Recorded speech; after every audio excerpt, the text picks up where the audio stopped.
Let me introduce Simon John Williams. Hello everyone, can you hear me? Lovely. Good evening! Yes, I'm the last inciter. You can go home soon. I'm sure you're excited about that. My name's Simon and I'm from Stories From. So today I want to share with you a story, our story. And at the end of this presentation, I hope that you want to share your story with us.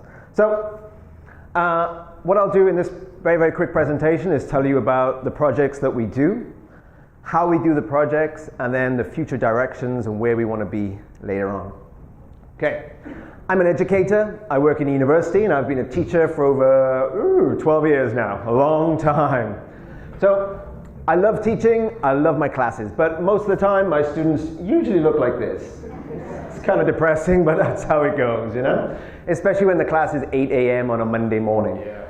You know, exactly. I can be dancing, I can be giving out money, but they're still going to be bored, you know?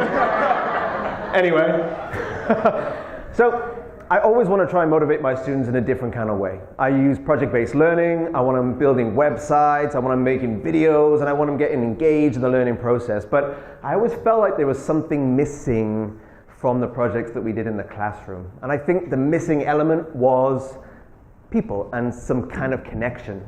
So one day I was in my office having a cup of tea, being the stereotype because I'm British and we have to do that. I was talking to my co-workers and I was telling them about I really want to get my students outside the classroom. We live in the confines of our classroom. Even with the internet, it's still within four walls. And I was like, how can we get our students outside? How can I build a project that encompasses something more than these four walls? So he was telling me that he actually volunteered and trained teachers in refugee local kind of learning centers in and around KL. So together we kind of merged this idea, merged this project and thought, let's get my students out of the classroom. And this is what we came up with. It was a very, very simple project. I wanted to take my students out of the classroom and meet a different kind of community. All my students come from around Asia, around Eurasia. They're from Korea, Japan, Malaysia, Indonesia, Myanmar, Vietnam, Middle East, Kazakhstan, anywhere you can think of, my students come. They come to me because they need to study English before they go to their main program. So one day I sat them in the classroom and I said, okay guys, sit down, calm down, put your phones away, come on, put your phones away. Everyone off their phones? Yeah? Good? Put your phone away. Good? That takes a 5-minute thing. I said, okay guys, next week we're going to a refugee learning center and you are going to teach reading. Wow. And they were like, what the? What did you say? See me after this, okay? They were shocked and they didn't know what to expect. But these are kids, they don't speak English that well. So they're learning, their confidence isn't there. But they knew they had to teach reading skills to kids next week. If you've ever been in a classroom or stood in front of people like this, it's a scary prospect. If it's your second language, it's even scarier as well. But I knew these kids could do it. So the kids spent a week researching how to teach reading. I said, you may have 2 kids in the class, you may have 15 in the class, I just don't know. We went to the school, and I have to say that I was really nervous. I thought, can my kids do this? As a teacher, I always have the best interest for my students, but I thought, can they actually do this? A lot of people couldn't actually teach. Teaching's hard. And to take someone and put them in a classroom, can they actually do it? And to my surprise, they could. I walked down the school and I saw all my kids teaching, engaged. This girl at the top is from China. We got a Korean guy and a Malaysian girl there, all teaching, all having a great time, all panicked and worried, but doing an amazing job. And I was so proud of them all. After that, they went and met some of the older kids and they just listened to their stories. That was our project. That was supposed to be it. It was a class project. Go to this school, meet these people, come back, collect some stories, and then we did a big project about it back in the classroom. We did documentaries with a film festival. They transcribed all the interviews, and that was it. We were going to finish. But then I finished the project and looked at the stories and thought, wow, these are amazing.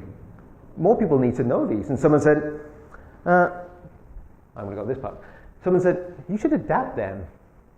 So that's what we did. I went to Facebook and I said, does anyone know how to write stories? And I was surprised because I had a lot of people come back and say, yeah, I want to do that.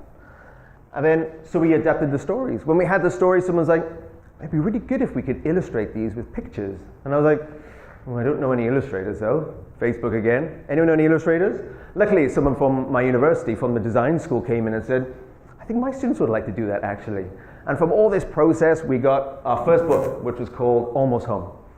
It took 1 year to make in total. 100 people collaborated on this book, from the storytellers to my students, the illustrators, all the support staff. We had 15 beautiful stories, 30 illustrations, and we had 500 copies, and we sold them all. And I was very, very happy about that. Yeah, very, very happy.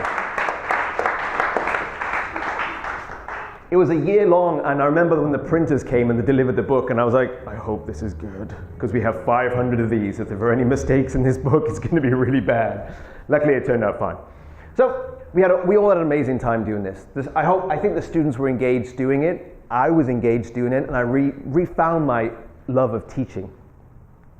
After that, we decided to start and to form Stories From, because we didn't want to stop just there. We wanted to keep going. So we came up with a few aims for our little initiative to keep us all focused, to bring people together to collaborate, to raise awareness of a community that doesn't have a big voice, but to keep these stories grounded in our local community. And finally, to provide an avenue for writers, because we've got some amazing writers here in Malaysia. We've got some amazing designers here in Malaysia, and I really wanted to kind of help people see their amazing work. We came up with a process that we follow now. So we identify the community, meet community leaders, which is the most important part. These leaders are trusting us with their stories, with their community stories. These are people's lives and their stories. So it's our duty to make sure that we do a really good job with them. So trust is a big thing, and we work on this a lot before we even start. We collect the stories either with my students or ourselves. We get some local writers, and there are some fantastic writers here in Malaysia. You have no idea. There are some beautiful writers here. Illustrators from Taylor's University who do an amazing job, and each time they show me stuff, they blow me away. We compile it all and then we release it. Sales work kind of like this. We give 50% of the money back to the local community where the stories came from. Other 50%, we use it to fund the next book. So our kind of model kind of looks like this. We get our initial funding down here. We use that to make the first book. We get the money. We give 50% back to the community, and then the remaining 50% helps to pay for the next book, and then so on and so forth. So I love this idea because it means that the refugee community is helping the urban poor community, and the urban poor community is helping the traffic community, and so on and so forth. Okay. So we didn't stop there. After the first book with the refugee community, we all sat down as a team and we thought, who do we want to go with next? Who do we want to learn more about? And we thought we want to learn more about the special needs community. They're a community that is everywhere, but I think they have such a small voice. And they're so misunderstood. So we went to this amazing community called Shuang Fu, Dual Blessings. You can find it. They're probably the best social enterprise in the city. The company is completely run by people with special needs. They make trinkets and arts and things, and they sell this stuff in order to pay for people to get educated or to go back to their home during religious festivals and things like that. They also have a recycling center where people like ex-drug addicts that can't get jobs or people with learning difficulties can't find jobs will work there. And all this money goes into their own social initiative. I think it's one of the best companies around. The other company we went to is called Orchids, and that's a special small school for kids that have Down syndrome. So again, I took another bunch of students to these communities. They were scared. Sometimes we do feel scared. We see people that look different and we don't know how to act with them. But both communities took us in, open arms, and we all learned something new about these communities while we were there. We made a book from it as well. It took another year to produce the book. We had, again, lots of amazing designs, lots of amazing stories, and we came up with this book called As Life Found Me. We had 15 stories in this book, and we wanted to challenge ourselves as well, so we made an audio book as well, which is a big, big thing for us too. The audio book was a new thing for us this time. I didn't know how to record audio stuff, so I learned. We got amazing students from our university to come in and be voice actors. It was the first time they've ever done this, and they did a fantastic job and blew me away. What we usually do after the release of each book is have a readings event. So we ask all the writers to come back and talk about how they approach the story. It's difficult when you have an interview and you have to change this into a narrative. You can't use too much artistic license because you stray too far away from the story and you lose the heart of it. So these writers have to keep within a very small frame, but give something of substance that people will read and enjoy afterwards. So they do a fantastic job. We also have an exhibition as well, where we get all the posters and all the stuff blown up and we exhibit it everywhere. And the best thing about these couple of days of the launch is everyone who's worked on the project comes back, from the people who gave us the stories, the people who illustrated the stories, and the students that helped collect the stories, and then the people that wrote the stories and everything like that. Everyone comes back. And sometimes this is a year later. Sometimes I didn't meet this guy until the actual day of the launch. He's one of the writers. He wrote about his brother. He's got a twin brother who has cerebral palsy and is autistic. So he wrote about special needs from his point of view as an able-bodied person. But it was the first time I met him. I only communicated via email, and that's it. So for us, the exhibition is amazing for everyone to come back. And it really reminds me that the focal point of this project is people. Because people drive this project, and that's what's important. So, what's next for us? Future stories. We're not going to stop there. We can't now. I've been working on this solidly for 2.5 years, and I haven't stopped for 2.5 years. All the people that work with us, we've all been solidly working on this, and we haven't stopped. So now we're looking for our next project. I think we're going to look at the elderly community. I'm really excited about this because think of your grandparents. Think about the amazing stories that sometimes they want to teach you, and you just kind of switch off and look at your phone. They have some amazing stories, and I think we're going to get some great stuff from them. We want to look at the Orang Asli community as well, the traffic community, maids, the urban poor, and the LGBT community. We want to find different communities in our city, and we want to make their voices heard. We want to bring them to attention. Other than that, I would love to help set other stories from projects up in other places around the world. Even our stories are really based in KL, because this is our community. But I'd love to find someone who wants the stories from KK, or someone who wants to set up a stories from Jakarta, or stories from Singapore or London. And what we do, we'd like to work with them, collaborate, and help them get their stories done so they have their own project from their own city. We're all about stories, and we want to tell stories from our local communities.